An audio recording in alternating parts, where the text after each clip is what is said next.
Қайырлы күн оқушылар. Бүгінгі өтетін сабағымыз компьютер және қауіпсіздік бөлімінің компьютерде жұмыс істеу кезінде өзіңе қалай зиян келтірмеуге болады.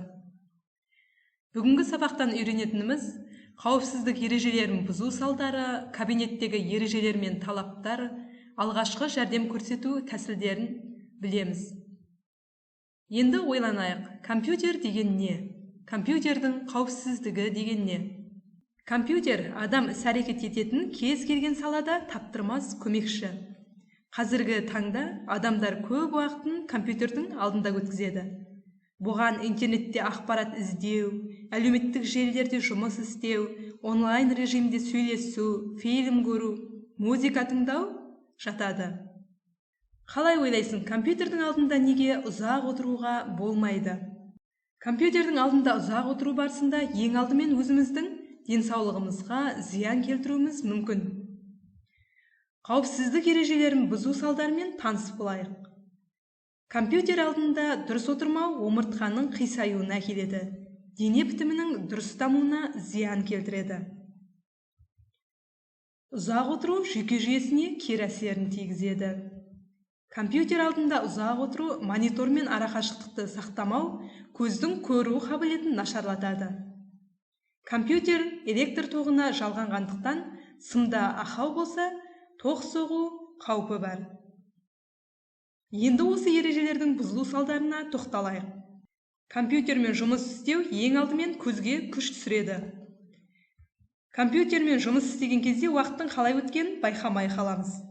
Жүргізілген зерттеулер нәтижесінде компьютерді ұзақ пайдаланатындардың 60%-ға жуығының көру қабілеті нашарлағаны анықталған. Компьютерді өте көп пайдаланатын адамдарда көздің қызаруы, қышуы, тез шаршауы, көру қабілетінің нашарлауы жиі кездеседі. Көзді шаршатпаудың жолдары қандай? Ол үшін мына талаптарды орындау керек. Мониторға дейінгі арақашықтық 60-70 сантиметрден кем болмауы керек, яғни созылған қолдың ұзындығындай болуы керек. Компьютер алдындағы жұмыс 15-20 минуттан аспауы тиіс.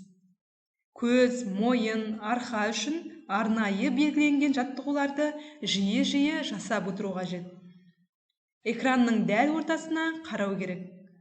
Жұмыс істеу үшін дәрігерлік көзілдірік киюге кеңес берген оқушылар компьютер алдында міндетті түрде көзілдірік киіп отырулары тиіс. Ол көру қабілетін одан әрі нашарлатпауға көмектеседі.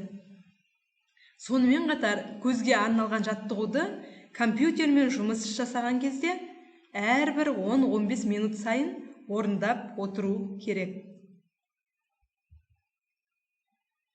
Компьютерді пайдаланғанда арнайы ережелерді қатаң сақтау керек. Басты сәл еңкейтіп ұстаймыз. Иығымыз еркін, арқаны тік ұстаймыз. Тізе тік бұрыш болып бүгілген. Оқу құралдары оқушының алдында орналасқан. Саусақтар мен білектер бір сызықта орналасқан.